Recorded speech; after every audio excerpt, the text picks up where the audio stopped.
Sections. The dust hung in the air like a shroud, suspended in the late afternoon light that slanted gold and heavy across the high plains. The wind had died hours ago, leaving the land locked in a stillness that felt like held breath. Miles from the nearest settlement, the ranch sat small and solitary against the vastness, a cluster of weathered buildings that seemed to have grown from the earth itself rather than been built upon it. The fences stretched in straight lines toward horizons that shimmered with heat, dividing emptiness from emptiness, and the only sound was the occasional creak of wood settling in the cooling air. Sections. Thomas Wade stood in the corral, one boot propped on the lower rail, watching the big sorrel gelding circle the enclosure with an uneven gait. The horse's head hung low, nostrils flaring with each labored breath, and there was a tremor in the animal's flanks that made Thomas's jaw tighten. He'd noticed the limp that morning, subtle at first, but by midday the gelding could barely put weight on the left foreleg. The swelling had come fast, rising hot and tight around the fetlock, and now the horse stood in the center of the corral, unwilling to move, eyes rolling white with pain. Proper Thomas had owned the gelding for 6 years, had broken him as a 3-year-old, patient and careful, building trust through consistency rather than force. The horse had carried him through blizzards and across flooded creeks, had stood steady when coyotes circled in the dark, had brought him home through nights so black he'd trusted the animal's instincts over his own eyes. A ranch horse was not a pet. It was a partner. Losing one was like losing a limb. These sections. He climbed into the corral and approached slowly, speaking in the low rumble that the gelding knew. The horse's ears flicked toward him, but the animal didn't move, couldn't move. And when Thomas ran his hand down the swollen leg, the heat radiating from the joint made his stomach drop. He'd seen this before. Snakebite, most likely, or some toxic plant the horse had brushed against in the far pasture. The venom or poison was spreading fast. Without treatment, the gelding would be down by nightfall, and once a horse went down like this, it rarely got back up. Sections. The nearest town with a veterinarian was a day's ride. The nearest neighbor who might have knowledge of horse ailments was half a day in the opposite direction. Thomas had liniment and poultices, the standard remedies every rancher kept, but he'd already applied them and seen no improvement. The swelling was winning. The poison was faster than anything in his medicine chest. Sections. He stood with his hand on the horse's neck, feeling the rapid pulse beneath the hide, and for the first time in years, felt the edge of helplessness creep into his chest.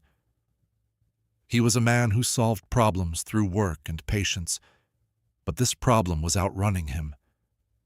The sun was already dropping toward the western hills. He had maybe 4 hours of light left, maybe less time than that before the decision would be made for him. The sound of the wagon approaching was so unexpected that he turned sharply, hand dropping instinctively toward the rifle he wasn't carrying. No one came out here. The ranch was too remote, the road too rough, and he'd made it clear over the years that he preferred his isolation. But the wagon kept coming, a small rickety thing pulled by a single mule, and as it drew closer, he could see the driver was a woman. And she was alone. That was the first thing that registered. A woman alone on a wagon in country this empty was either lost or running from something. She wore a long skirt in shades of deep red and brown, a white blouse with embroidered edges, and a woven shawl draped across her shoulders despite the heat. Her hair was black and thick, pulled back from a face that was sun-darkened and fine-boned, with high cheekbones and dark eyes that swept across the ranch with the quick assessment of someone accustomed to reading new territory fast. Sections. Thomas walked toward the wagon, every instinct on alert, The woman pulled the mule to a stop 20 feet from the corral and sat very still, her hands loose on the reins, her posture upright but not rigid. She was waiting, watching him the same way he was watching her. Neither spoke. Paro. He could see now that the wagon bed held a collection of bundles wrapped in cloth, a few clay pots, and what looked like dried plants tied in neat bunches. Her clothing, though dusty from travel, was carefully maintained, the embroidery precise and colorful. She was not a drifter. She carried herself with too much dignity for that. But she was foreign, that much was clear. Her features, her clothing, the way she held herself, all spoke of a world far from this high plains ranch. "Perforer, you lost?" His voice came out rougher than he'd intended, scraped raw from disuse, that he spoke to people maybe once a week when he rode to town for supplies. His throat wasn't accustomed to conversation. She looked at him for a long moment, her expression unreadable, then turned her gaze toward the corral. Toward the gelding standing motionless in the center, head low, trembling. Her eyes narrowed slightly, and he saw her focus sharpen. She looked at the horse the way he'd seen trackers look at disturbed ground, reading information invisible to untrained eyes. "Paf." Then she spoke, and her voice was low and clear, the words accented but precise. "Your horse is sick, Perver." It wasn't a question. Thomas felt something shift in his chest, a flicker of surprise that she'd spoken English at all, and spoken it well enough to be understood immediately. "Snake bite," he said, "or poison plant. The swelling's moving fast." "Sections." She climbed down from the wagon without waiting for permission, moving with an economy of motion that suggested strength beneath the long skirt. She walked directly to the corral fence and stood looking at the gelding, her head tilted slightly, and Thomas found himself watching her instead of the horse. She was reading the animal the way he read weather, taking in details he couldn't name. "How long?" she asked. "Since this morning. Got worse through the day." "Power." She nodded slowly, then turned and walked back to her wagon. She moved through the bundles with purpose, selecting one wrapped in faded blue cloth, then returned to the fence. "I need to see the leg." "Para." Thomas hesitated. Every rule of frontier survival said you didn't let strangers near your livestock. You didn't trust advice from people you didn't know. Didn't make decisions based on the word of a woman who'd appeared out of nowhere, speaking accented English and wearing embroidered blouses. But the gelding was dying. He could feel it in his gut, the same way he could feel incoming storms. And this woman had looked at his horse and seen sickness before he'd said a word. Far. He climbed into the corral and approached the gelding, speaking low, and the horse allowed him near out of long habit. The woman followed, moving slowly, her hands visible and empty except for the cloth bundle. She knelt in the dust beside the swollen leg without hesitation, her skirt pooling around her, and unwrapped the bundle to reveal a collection of dried plants, roots, and what looked like strips of bark. Par. She leaned close to the swollen joint, not touching yet, and breathed in deeply. Then she did touch, her fingers light and careful, tracing the heat and the swelling with a precision that reminded him of a doctor's examination. The gelding flinched, but didn't pull away, and Thomas kept his hand on the horse's neck, murmuring reassurance. "Sections, not snake," she said after a moment. "Plant. He ate something or stepped in it and licked his leg." She looked up at Thomas, and her eyes were steady and dark. "I know this plant. It grows in my country. Different here, but the same family. The poison moves fast, but it can be stopped. Powerful." Thomas felt his throat tighten. "You can stop it?" Propre, she didn't answer immediately. Instead, she selected several items from her bundle, a root that looked like gnarled wood, some dried leaves that crumbled slightly in her fingers, and a piece of bark she began to shred with her thumbnail. "I need fire," she said, "water, a pot to boil, and cloth for wrapping." Paul. He didn't question, didn't ask for credentials or explanations. The gelding was dying, and this woman spoke with the certainty of someone who'd done this before. He nodded once and headed for the cabin, returning with a pot, a bucket of water from the well, and an armful of clean rags he used for tack maintenance. She'd already started a small fire in the cleared space outside the corral, using dried grass and twigs she'd gathered with the same efficient purpose she brought to everything. Par. Thomas watched as she worked. She broke the root into pieces and dropped them into the pot of water, added the shredded bark and a handful of the dried leaves, then set the pot over the flames. But as the water began to heat, she spoke, her voice quiet but clear. "In my country, in the mountains, we have this plant. It grows near water.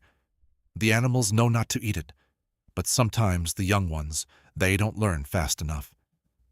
My grandmother taught me. Her mother taught her." Femarin. It was the most words she'd spoken, and Thomas found himself leaning forward slightly, drawn by the cadence of her voice, the way she shaped the English words with care. "Where's your country?" he asked. "Peru," she said, pronouncing it with a soft roll to the ear that his tongue could never replicate. "Very far from here. The mountains there touch the sky. The air is thin and cold, not like this." She gestured at the vast flatness surrounding them.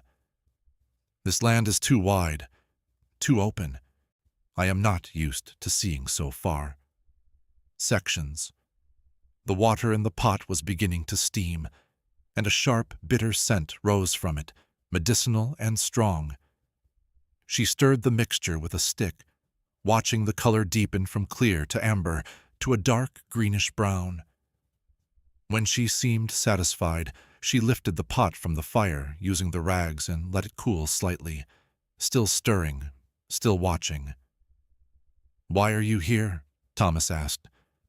The question came out blunt, but he needed to know.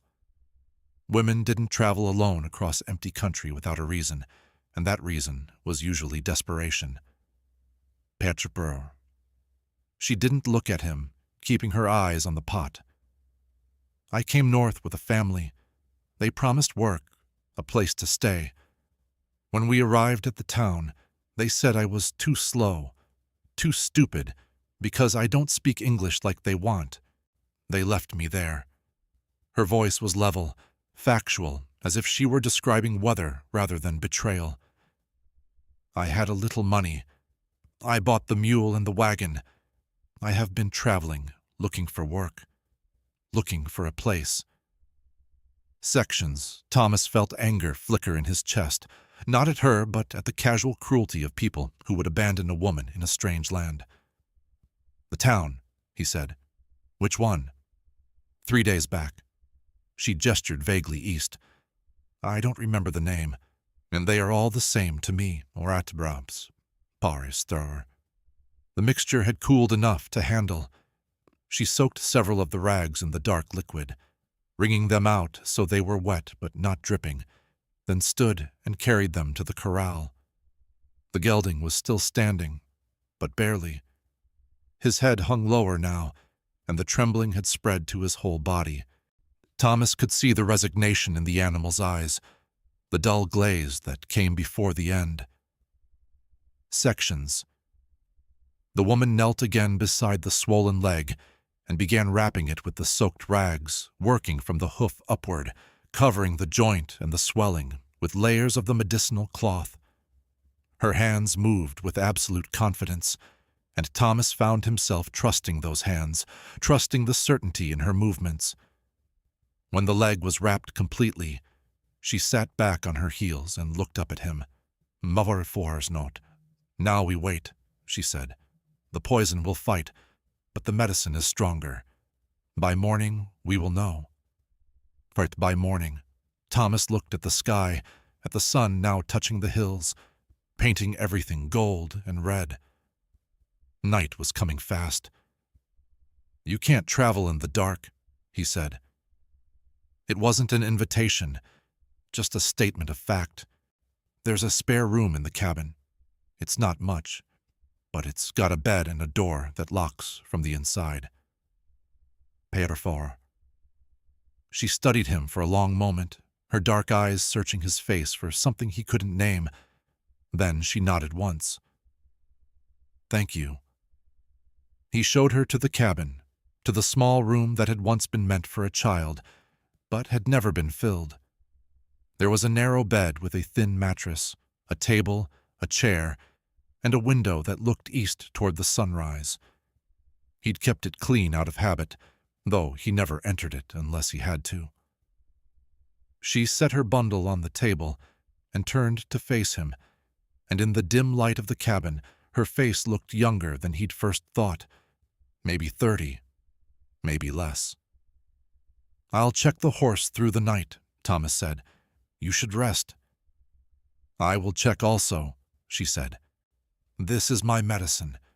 I need to see it work." Sections. They took turns through the night, moving between the cabin and the corral in silence. Thomas would sit on the porch, watching the gelding's dark shape in the moonlight. Then she would appear beside him without a sound, her shawl wrapped tight against the cooling air, and she would go to the horse and place her hand on the wrapped leg, feeling for heat, for change. She never spoke during these checks, just touched and assessed, and returned to the cabin, and Thomas found himself waiting for her reappearances, marking time by them. Pomar, somewhere past midnight, he was sitting on the corral fence when she came out and stood beside him.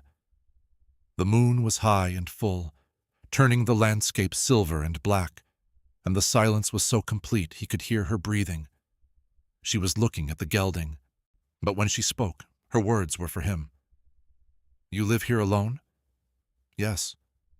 Always." He hesitated, then decided the night was dark enough for truth. "Had a wife. She died 4 years back. Winter fever. She was never strong in the lungs, and the cold here, it was too much for her."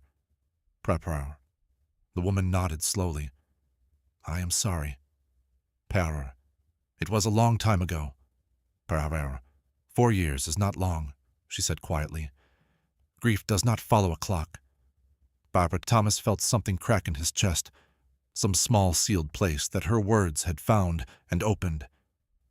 He didn't respond, didn't trust his voice, and after a moment she walked to the gelding and placed her hand on the horse's neck. The animal's head came up slightly, ears forward, and Thomas saw the trembling had lessened. The horse was standing straighter. "These sections, the medicine is working," she said, and there was satisfaction in her voice. Quiet, but real. Sections by dawn, the swelling had gone down by half. The gelding was moving around the corral, still favoring the leg, but no longer unable to bear weight. Thomas stood watching as the woman unwrapped the poultice, examined the joint with careful fingers, then nodded to herself. The skin beneath was still inflamed, but the angry red had faded to pink, and the heat was diminished. "He will heal," she said. "Keep the leg wrapped for 3 more days. I will make more medicine before I go." "Par revoir," before I go. The words hung in the morning air, and Thomas realized he didn't want them to be true. This woman had appeared out of nowhere and saved the one thing on his ranch that mattered most to him besides the land itself. She'd done it with knowledge he didn't possess, with plants he didn't recognize, with hands that moved with the surety of generations of learning, and she'd done it without asking for anything in return. "Where will you go?" he asked. She was rewrapping the leg with fresh rags soaked in the medicine she'd prepared. "I don't know. Another town. Looking for work." "Pierre. What kind of work? Pirperor. Anything. Cooking, cleaning, washing. I can sew, I can weave. I know plants and medicines, but here, no one trusts that. They see my face and hear my words, and they think I know nothing. Parkarov. Thomas watched her finish the wrapping, watched her stand and brush the dust from her skirt with capable hands. The sun was fully up now, lighting the plains in shades of gold and amber, and in that light he could see the weariness in her face, the tension of someone who'd been running on determination alone. Sections, I need help here, he said abruptly. The words surprised him as much as they seemed to surprise her. The ranch is too much for one person. I've been managing, but barely. I need someone who knows plants, knows animals, knows how to make things grow in hard ground. I can pay wages. Not much, but steady. And there's the spare room. It's yours if you want it. She looked at him for a long moment, her dark eyes searching his face again, looking for the trap, the trick, the thing that would turn this offer into something else. He kept his expression neutral, his hands loose at his sides, and waited. He'd made the offer. The choice was hers. Why? She asked finally. Because you saved my horse, Thomas said. Because you know things I don't. Because this land is hard, and it's easier with two. Because it's the right thing to do. Permar. She tilted her head slightly, considering. What is your name? Thomas. Thomas Wade. I am Yana, she said. Yana Huaman. He repeated it carefully, mangling the pronunciation, and she smiled for the first time, a quick flash that transformed her face. Close enough, she said. Then the smile faded, and she looked at the cabin, at the land stretching away in all directions, at the horse now standing calmly in the corral. I will stay, she said. For now, we will see. For now, it was enough. The first week passed in a careful dance of distance and observation. Yana took the spare room and made it hers with small touches. A woven cloth hung on the wall. In the clay pot on the windowsill, holding dried flowers she'd gathered from the creek bed.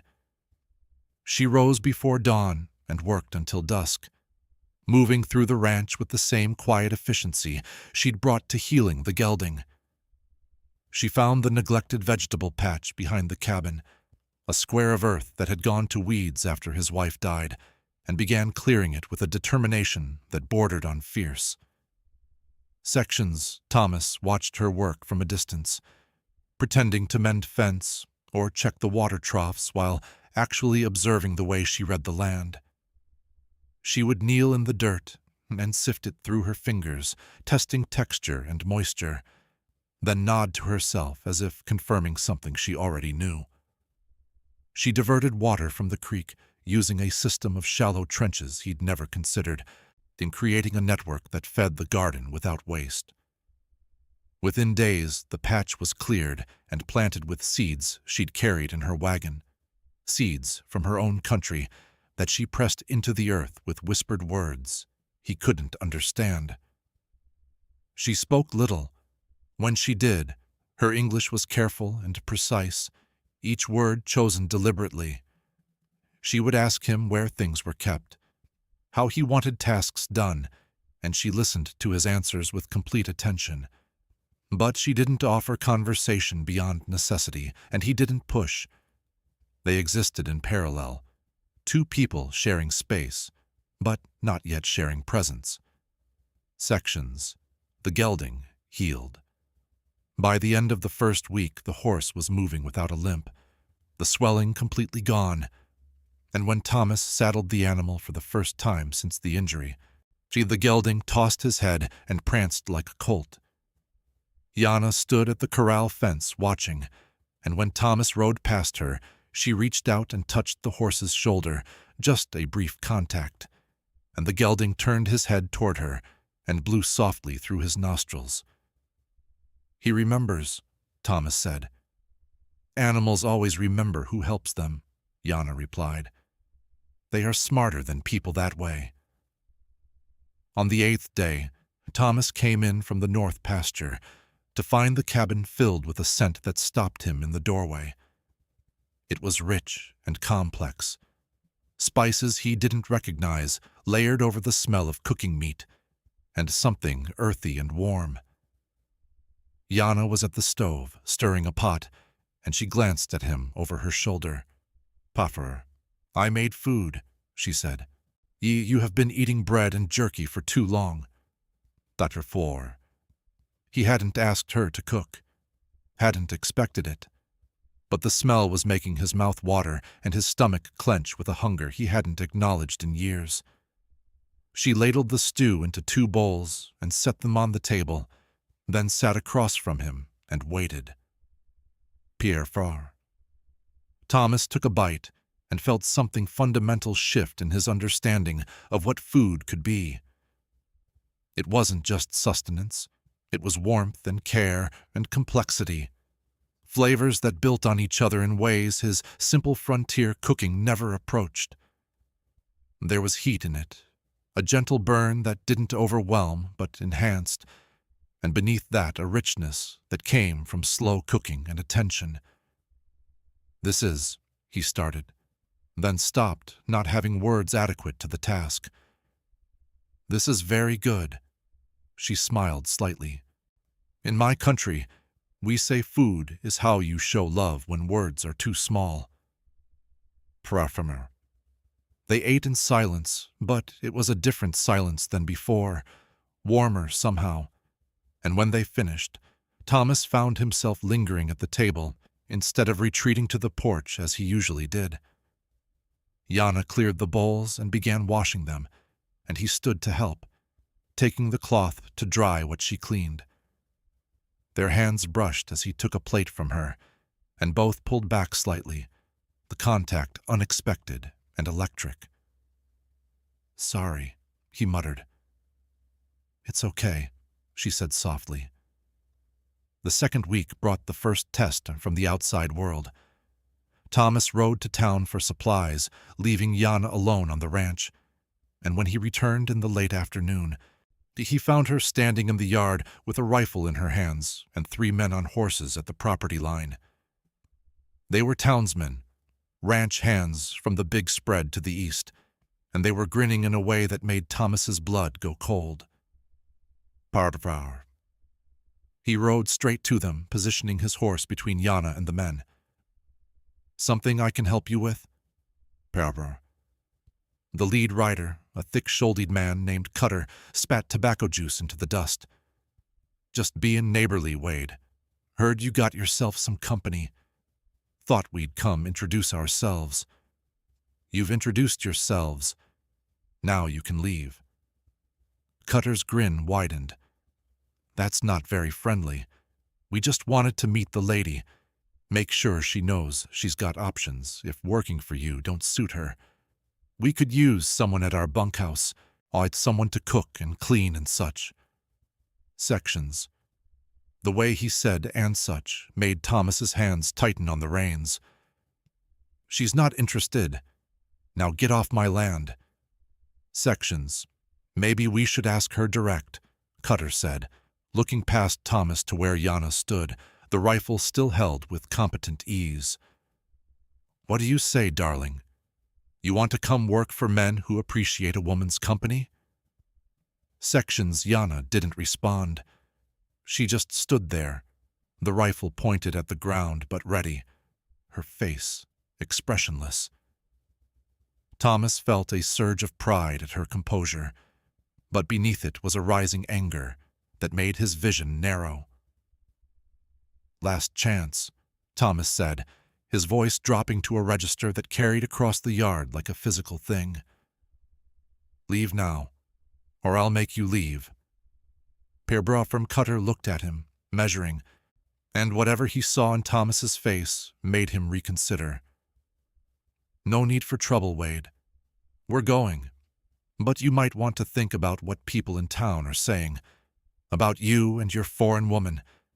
Might not be good for your reputation." Chaprium, I don't give a damn about my reputation, Thomas said flatly. But you should care about yours, because if I see you on my property again without invitation, I'll shoot you for trespassing. That's a promise. Sections. The men left, but slowly, making it clear they were choosing to go rather than being driven off.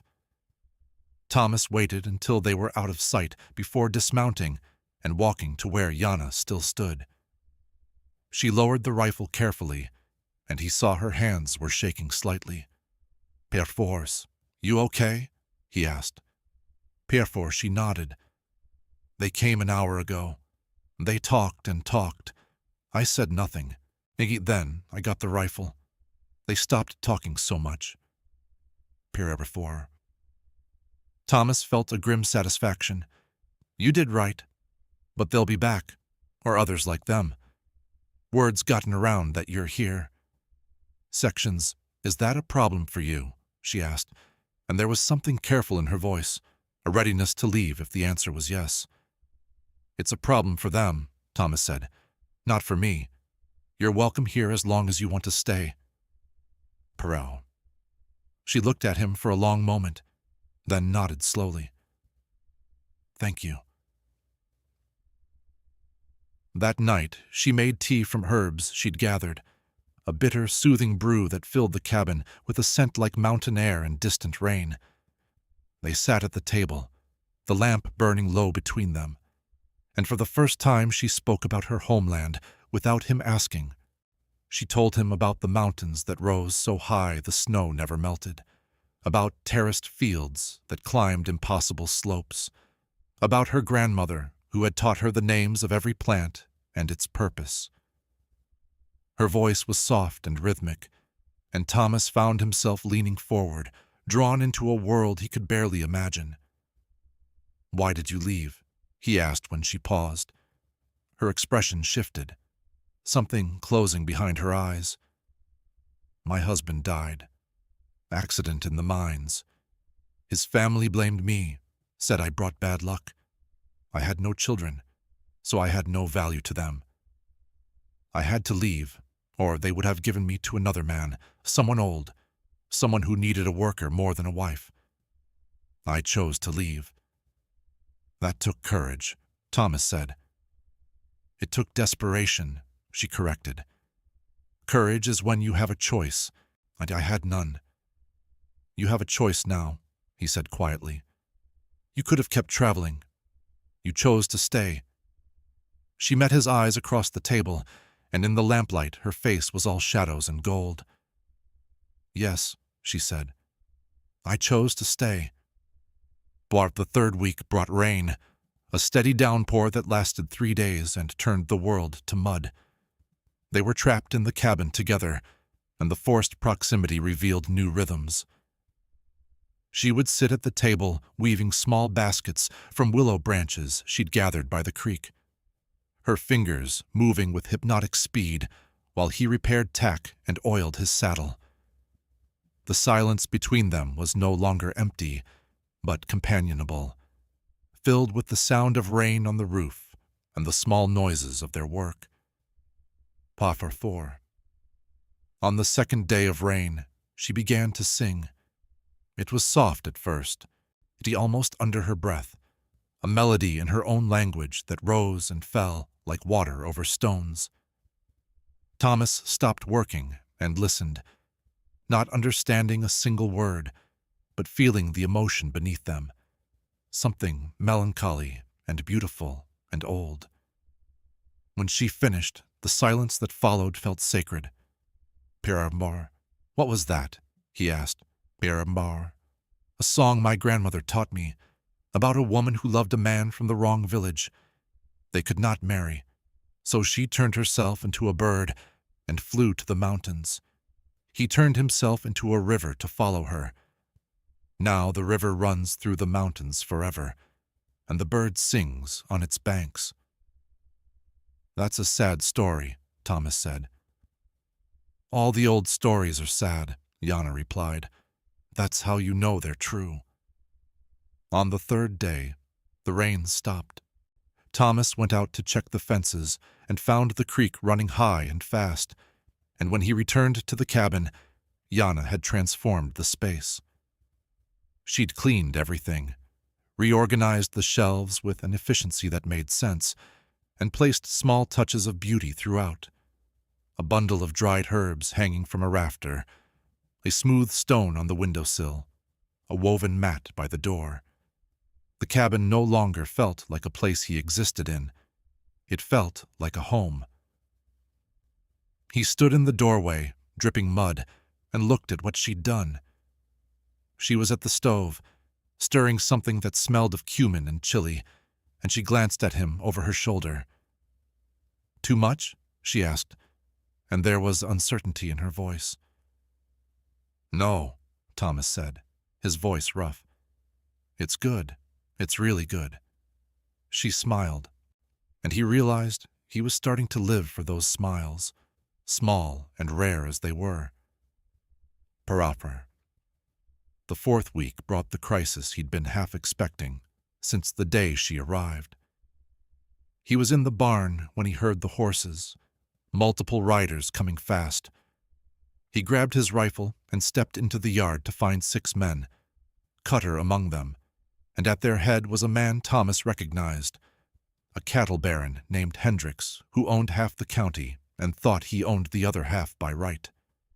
Sections, Hendricks was a big man, well-fed and well-dressed, and he sat his horse like a king surveying a peasant. "Wade," he said, his voice carrying the weight of assumed authority. "We need to talk about your situation." "I don't have a situation," Thomas said. "You have a foreign woman living on your property. That's a situation. People are talking. They're concerned." Sections. People should mind their own business. Sections. Hendricks smiled, but there was no warmth in it. "It becomes my business when it affects the community. That woman is an undesirable. She doesn't belong here. She needs to be removed." Sections. Thomas felt the cold rage settle into his bones, the kind of anger that didn't shout but cut. "She's not going anywhere." Pereiro. "You don't have a choice, Wade. I've spoken to the sheriff. There are laws about harboring undesirables. You're in violation." Sections. "What law?" Thomas demanded. Sections. Hendricks waved a hand dismissively. "Does it matter? The point is, she goes, or you face consequences, loss of your water rights, fines, maybe even loss of the property." Sections. It was a bluff, or mostly a bluff, but Hendricks had the money and connections to make life very difficult. Thomas knew that, but he also knew that backing down now would mean losing something more valuable than water rights or property. It would mean losing the part of himself that still believed a man could do the right thing and have it matter. Sections. The cabin door opened and Yana stepped out. She'd heard everything. She walked to Thomas's side and stood there, her posture straight, her face calm. "I will go," she said quietly. "I don't want to cause you trouble." "No," Thomas said, and the word came out harder than he'd intended. He looked at Hendricks, at Cutter, at the men who'd come to his property to threaten and intimidate. "She stays. This is my land. She's my guest. And if you have a problem with that, you can take it up with me directly." "Peruvian. You're making a mistake, Wade," Hendricks said. Sections. "Then it's my mistake to make." Sections. Hendricks stared at him for a long moment, then shook his head. "You'll regret this. When the whole county turns against you, when you can't sell your cattle or get credit at the store, you'll remember this conversation." "I'll remember it just fine," Thomas said. "Now get off my land." The men left, but the threat hung in the air like smoke.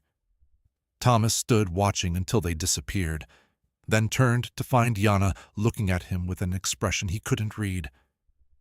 "You didn't have to do that," she said. "Yes, I did." Why? He struggled for words, trying to articulate something he barely understood himself. Because you saved my horse. Because you brought life back to dead ground.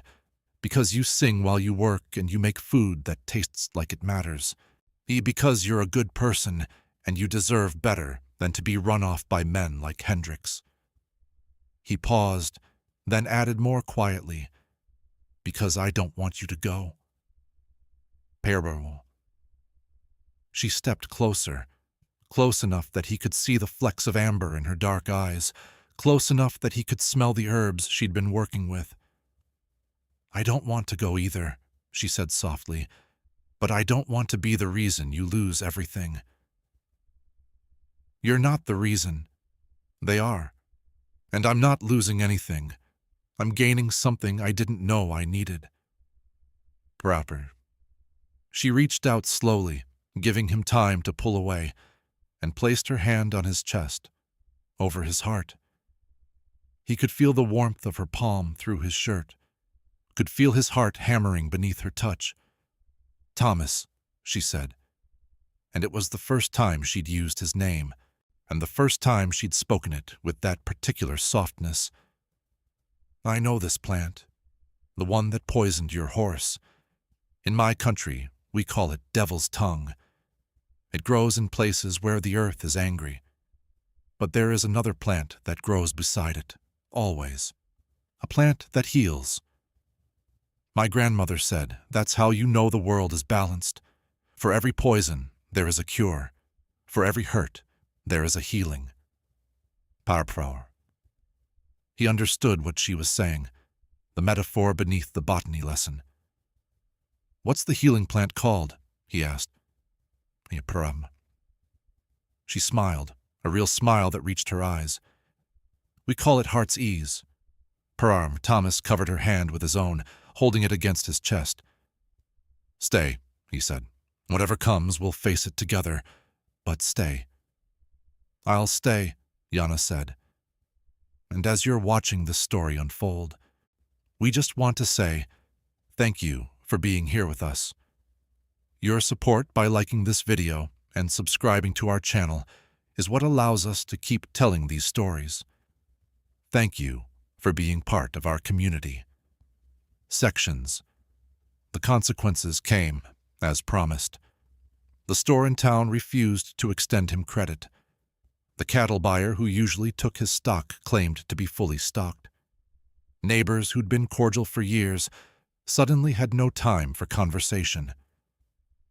The isolation Thomas had chosen for himself was now being enforced by others, and the difference was profound. Sections. But the ranch didn't suffer. Yana's garden produced more than they could eat, and she knew how to preserve everything, drying and pickling and storing against the winter. She found wild plants that could be eaten or sold, and she taught him their names and uses. She treated a neighbor's sick child when the doctor refused to come, and the neighbor paid in fresh eggs and flour.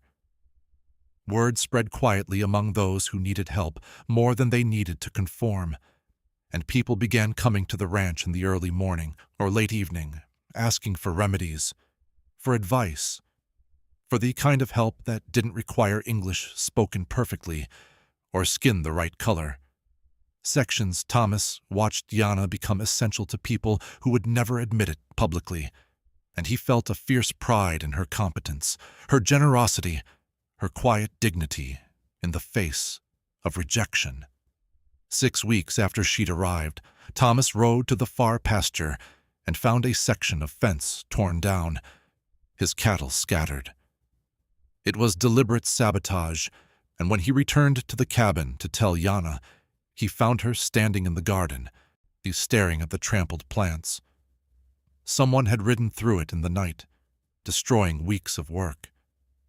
Pavor. She didn't cry. She just knelt in the dirt and began salvaging what could be saved, her hands moving with steady purpose. Thomas knelt beside her and worked in silence, and when they'd done what they could, she sat back on her heels and looked at the destruction. They want me to leave, she said. I know. They will keep doing this until I do. Watch thou, probably. While she turned to look at him, and there was something fierce in her eyes, something that reminded him of mountains and thin air and survival against odds. I'm not leaving, she said. They can burn the garden. They can scatter the cattle. They can whisper and threaten and make your life hard. But I am not leaving unless you tell me to go. Sections. Thomas felt something break open in his chest, some last wall crumbling. I'm not telling you to go, he said. I'm asking you to stay, not as a hired hand, not as a guest, but as my partner, as my wife, if you'll have me. Peruvian. Yana went very still. You don't have to do that. You don't have to marry me to protect me. Sections. I'm not asking to protect you, Thomas said.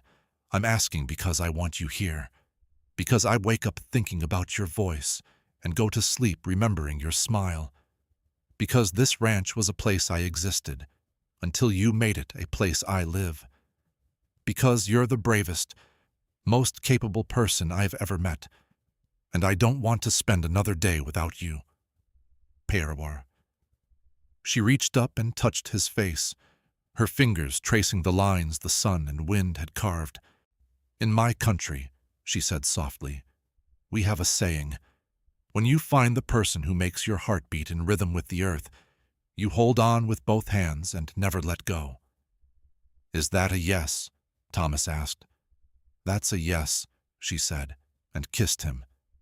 It was a gentle kiss, tentative and sweet, and when they pulled apart, both were smiling. Thomas stood and pulled her to her feet, and they stood in the destroyed garden, holding each other, and the land stretched away around them, vast and indifferent and beautiful. They were married by a traveling preacher a week later, with no guests and no celebration beyond a meal. Yana cooked that filled the cabin with scents of two worlds blending. Thomas gave her a ring his mother had worn, simple gold that fit her finger perfectly. Yana gave him a woven bracelet she'd made, the pattern intricate and meaningful in ways he didn't fully understand but treasured anyway. Sections.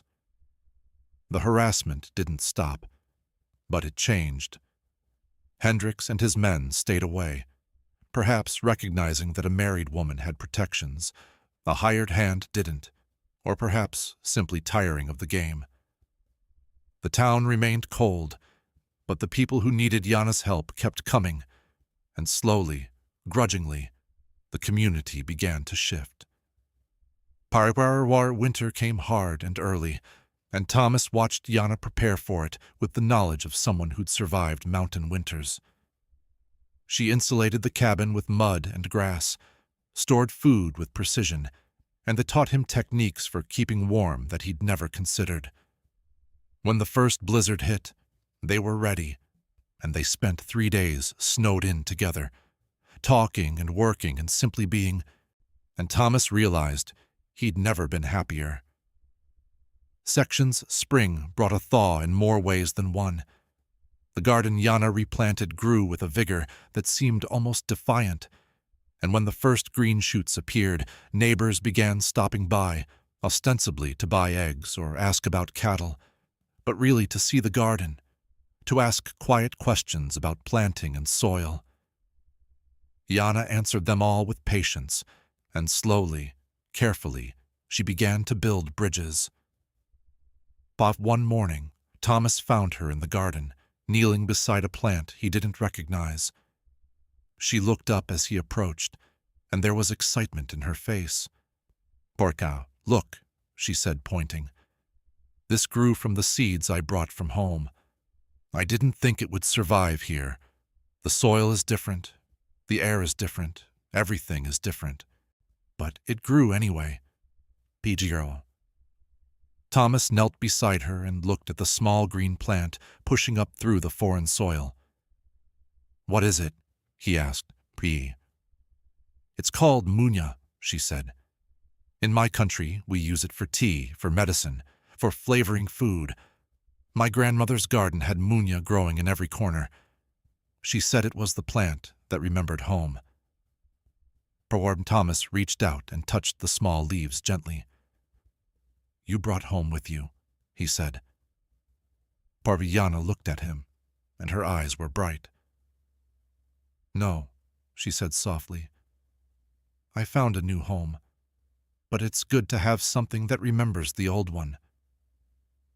He pulled her close, and they knelt together in the garden, surrounded by plants from two worlds growing side by side in the high plains soil, and the morning sun warmed their backs, and the land stretched away forever, and the gelding, being fully healed and strong, grazed peacefully in the pasture beyond. Sections Thomas Wade had spent 4 years in a silence that felt like death. Yana Huaman had traveled thousands of miles, fleeing a life that offered no future.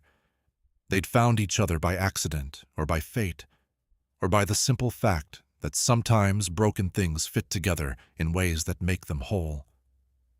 The frontier was harsh, and the people could be cruel. But here, on this small ranch at the edge of everything, two people who'd been lost had found a place to belong. Porro. And that was enough. More than enough. It was everything. Paul, thank you for listening to this story.